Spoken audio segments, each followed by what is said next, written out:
Hello বন্ধুরা, একটা আমাদের ঘরে পাগল এসছে। সে পাগলের মতো হেসেই যাচ্ছে।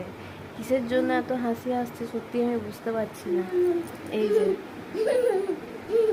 সময় নিয়ে শুয়ে শুয়ে হেসে যাচ্ছে। বলছি ঘুমা, ওকে বলছি তুই ঘুমা, ও বলছে কিছুতেই ঘুমাবে না। যেহেতু আমরা একটু পরে আমি যাব বাবার বাড়ি, কারণ ওর বাবার শরীরটা খারাপ আছে, ডাক্তার দেখাতে যাব। মান করে ডাক্তার দেখাতে যাব। ওর বাবা এই যে ঘুমাচ্ছে, বাট ওর ঘুম নেই চোখে।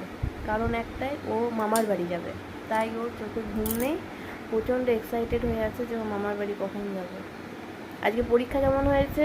ভালো হয়েছে। ভালো হয়েছে? সব লিখেছো? কালকে ইংলিশ পরীক্ষা আছে। ওকে, বাই।